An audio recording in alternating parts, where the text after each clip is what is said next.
Okey, dalam segmen Jihad Inflasi pada hari ini, Raja Sofia, kita nak bercakap juga tentang belia dan juga gaya hidup. Antara status atau kemewahan, penting untuk kita bercakap tentang bagaimana belia merancang keuangan dan juga perbelanjaan. Ya, apakah antara perkara yang sesuai untuk dilakukan ketika ini, khususnya kepada golongan belia? Dan bersama dengan kita sekarang ini di talian, itu saya kenalkan Profesor Madya, Dr. Muhammad Mursyid Arsyad selaku pensyarah kanan di Jabatan Pemajuan Profesional dan Pendidikan Lanjutan Fakulti Pengajian Pendidikan UPM Serdang. Assalamualaikum, Profesor. Waalaikumsalam warahmatullahi wabarakatuh. Okey, terima kasih Provider Doktor bersama dengan kami pada pagi ini. Doktor, berkenaan tentang isu perbelanjaan, gaya hidup, status kepada golongan belia ini. Jadi bagaimana Doktor memulakan perbincangan pada hari ini dengan melihat perbelanjaan belia pada ketika ini lebih menjurus kepada menunjukkan status kemewahan, Doktor? Okey, terima kasih. Assalamualaikum warahmatullahi wabarakatuh. Selamat pagi. Terima kasih saudara Ismail dan juga saudari Raja ya. Satu soalan yang baik, bagaimana boleh melihat dalam konteks ni ialah dengan keadaan digitalisasi, dengan faktor orang kata anak muda sekarang ni banyak ya terlibat dengan sektor-sektor ekonomi. Semestinya mereka ingin merasakan mereka dilihat elegan, nampak dilihat seperti mengikut trend. Jadi tidak salahnya kalau kita nak mengikut trend, tidak salahnya kalau kita nak mengikuti perkembangan semasa, tetapi dalam masa sama juga kita kena melakukan suatu pembelanjaan itu secara berhemah. Kerana golongan belia terutamanya mereka kebanyakannya telah menamatkan pengajian daripada institusi pengajian tinggi ataupun daripada mana institusi pendidikan. Jadi semestinya mereka ada terkesan sedikit sebanyak dengan hutang ataupun ansuran bulanan yang perlu dijelaskan daripada pengajian yang diikuti sebelum ni, dan perlu membayar yuran tersebut ataupun perlu membayar ansuran kepada pinjaman pendidikan. Jadi semestinya pada masa yang sama mereka juga ingin memastikan bahawa mereka ni mengikut trend, betul tak Ismail dan juga Saudara Raja Jadi bila nak ikut trend, jadi benda tu memerlukan komitmen dari segi kewangan, dan semestinya ia perlu dilihat secara lebih serius. Kerana kita tidak mahu golongan belia pada hari ini semakin ramai yang muflis. Kita tak nak golongan belia terbeban dengan beban kewangan. Sebab bila kita lihat dalam konteks kajian yang dilakukan oleh Bank Negara Malaysia, 47% golongan belia Malaysia ni ada hutang kad kredit. Dan kita lihat dalam konteks kajian yang dilakukan juga di peringkat lebih besar, rata-rata bila kita lihat berlakunya orang kata apa, golongan belia yang memang sebenarnya terbeban dengan hutang ni, pertama sekali dia disebabkan oleh kad kredit. So bermakna dekat sini perbelanjaan yang tidak terkawal, perbelanjaan yang sebenarnya tidak berhemah, dia boleh memberikan kesan yang negatif, terutamanya dari segi pinjaman, terutamanya melibatkan pinjaman kad kredit. Jadi bila sampai masanya Ismail dan Saudara Raja kan, mereka tidak mampu untuk membayar hutang kad kredit berkenaan. Dan bila sebut tentang, saya suka soalan tadi status atau kemewahan kan. So bila mereka lebih selesa memiliki kenderaan kan. Jadi bila nak beli kenderaan, dia kena buat pinjaman. Jadi bila buat pinjaman, bermakna dekat sini mereka juga tertekan ataupun terkesan dengan pinjaman kenderaan. Itu juga merupakan faktor utama yang menyebabkan golongan belia sebenarnya terlibat dalam status dikatakan muflis tu. Baik. Dan Profesor, ialah kadar OPR dijangka akan dinaikkan lagi pada September dan juga November, dan saya kira ini perlunya untuk kita semua berhati-hati, bukan golongan belia tadi saja, malah kita semua perlu untuk berhati-hati, dan khususnya golongan belia lah bila kita cakap tentang perkara ini. Jadi kalau tadi macam Prof kongsikan, bukan masa yang sesuai untuk pembelian kereta, tetapi bagaimana pula dengan penggunaan gadget yang mereka perlukan? Ya, semestinya gadget ini kita tidak boleh lari sebab ini adalah zaman digitalisasi, dan kebanyakan pekerjaan-pekerjaan juga sekarang ni paling mungkin pun memang menggunakan peranti-peranti gadget yang sebenarnya memang merupakan satu perkara yang lumrah lah di dalam sektor pekerjaan hari ini dan juga perkembangan semasa. Walau bagaimanapun, tidak salah untuk memiliki gadget, tetapi biarlah gadget yang diberi itu mampu untuk dimiliki. Sebab kita ada banyak pilihan, kita ada banyak jenama. Jadi semestinya kita tidak mahu golongan belia ini terlalu terikut dengan status atau gaya kemewahan, sedangkan mereka tidak mampu untuk memiliki gadget berkenaan. Jadi terbeban dengan dari segi kewangan dan sebagainya, kerana mungkin mereka ada satu allocation, some allocation ataupun pembelanjaan yang diperuntukkan bulanan, tetapi terpaksa ditarik kerana untuk membeli gadget-gadget yang mewah berkenaan.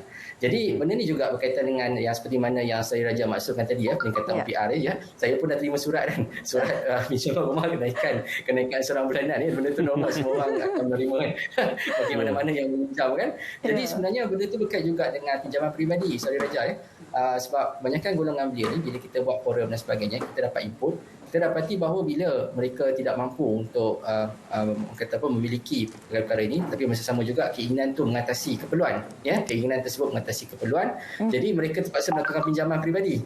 Jadi pinjaman peribadi ni juga dia ada bunga, dia ada interest. Kan kita kalau kita pinjaman secara bank, alhamdulillah kita risau takut mereka melakukan pinjaman peribadi di tempat lain yang bukannya yang sepatutnya mereka pinjam lah kan. Sepatutnya mereka pinjam di institusi yang berdaftar dengan kerajaan. Jadi kerana itu juga yang membuatkan golongan beli juga terkesan dengan pengofisan disebabkan oleh hutang pengajian. Jadi memang kita kena berhati-hati, Saudari Raja. Okey. Doktor, juga berkenaan tentang kalau kita lihat kepada pemilikan aset boleh kita lihatkan kepada kesedaran belia pada ketika ini adalah kurang tentang pemilikan aset. Tapi itu satu isu lain. Isu yang lain pula adalah berkenaan Jabatan Insolvensi melaporkan kebanyakan belia berumur 40 tahun ke bawah dibebani dengan hutang kad kredit dan juga pinjaman kenderaan ataupun pinjaman persendirian. Jadi bagaimana isu berkenaan tentang hutang kad kredit ini yang digunakan untuk bermewah-mewah telah pun menjerat para belia ini? Ya, semestinya dia mempunyai hubungan yang sangat rapat Saudara Ismail sebab penting untuk kita lihat bahawa penggunaan pembelanjaan ini secara berhemah. Bila kita buat tinjauan dan pada masa sama juga bila kita lakukan sesi libat urus bersama golongan belia kan, semestinya mereka inginkan kehidupan yang selesa, kehidupan yang up to date, mengikut trend perkembangan semasa, dan mereka akan rasa ketinggalan kalau tidak mengikuti perkembangan ataupun trend semasa, terutamanya melibatkan gadget, melibatkan pakaian, perhiasan dan juga kenderaan. Jadi semestinya kesedaran untuk golongan belia tersebut perlu dilakukan sepanjang masa. Jadi saya berpandangan untuk kita menerapkan elemen-elemen bagaimana kita menguruskan kewangan yang baik sebenarnya perlu bermula di peringkat sekolah lagi. Semestinya sejak mereka di peringkat menengah, sekolah menengah, mereka masuk ke pusat pengajian tinggi ataupun mereka menjalankan pengajian di politeknik, kolej komuniti dan sebagainya. So mereka perlu dibedahkan dengan lebih banyak lagi program-program literasi celik kewangan ini supaya mereka tidak terjerat dengan beban hutang ini, termasuk hutang kad kredit. Kerana kad kredit ini sebenarnya kalau kita dapat kontrol atau kawal dengan baik, insya-Allah dia memberi kemudahan kepada kita. Tetapi kalau kita tidak mampu untuk mengawal disebabkan oleh masyarakat tadilah keinginan mengatasi keperluan tersebut, ia akan membuatkan golongan belia terkesan dengan pinjaman kad kredit. Jadi untuk kita melihat kepada dapatan kajian yang kita perolehi juga Saudara Ismail dan juga Saudari Raja kita dapati bahawa memang golongan belia sebenarnya terutamanya lah graduan lepasan pengajian tinggi mereka menambahkan gaji yang setimpal dengan kelayakan dan kepakaran mereka. Itu memang dapatan kajian. Jadi disebabkan oleh ekspektasi golongan belia yang berkejaya ini, mereka mengharapkan supaya gaji yang diperolehi tersebut setimpal. Dan pada masa sama juga dengan kos sara hidup yang meningkat, semestinya mereka agak terkesan dari segi pembelanjaan bulanan tu. Jadi perlunya kita memperbanyakkan lagi program-program literasi dan semestinya kita boleh melakukan program intervensi. Tak semestinya kita nak menunggu mereka dalam keadaan tertekan baru kita memberi bantuan, tapi sebenarnya proses literasi pendidikan kewangan kepada golongan belia itu perlu dilakukan sepanjang masa. Okey. Baik, doktor, dan sedikit kesimpulan untuk topik kita berkenaan dengan belia dan gaya hidup, status atau kemewahan. Satu soalan kesimpulan yang baik Sebenarnya yang penting adalah bagaimana kita berjaya memastikan diri kita ni bebas daripada belenggu masalah kewangan. Itu yang paling penting. Kalau nak katakan hutang ni memang setiap orang memang tak lagilah daripada hutang hutang bank, membeli rumah, kenderaan dan sebagainya, tapi pembelanjaan tu perlu berhemah. Jadi bila pembelanjaan berhemah, insya-Allah kita dapat mengawal pembelanjaan bulanan dan pada masa sama juga pastikan kita mampu untuk ada saving simpanan bulanan tu. Itu yang paling baik dan kalau ikut formula asasnya 10% secara sekurang-kurangnya 10% daripada gaji bulanan perlu disimpan. Itulah sebenarnya perlu kita terapkan dalam golongan belia supaya mereka berhati-hati dalam menguruskan kewangan dan insya-Allah kita doakan supaya golongan belia bebas daripada belenggu masalah muflis ini, insya-Allah. Okey. Doktor, dalam situasi inflasi dan ekonomi ketika ini, apakah mungkin untuk kita menyimpan sedangkan dengan hutang perbelanjaan yang meningkat, apakah ada ruang untuk kita menyimpan, doktor? Ya, sebenarnya bila kita sebut tentang menyimpan ni melibatkan komitmen.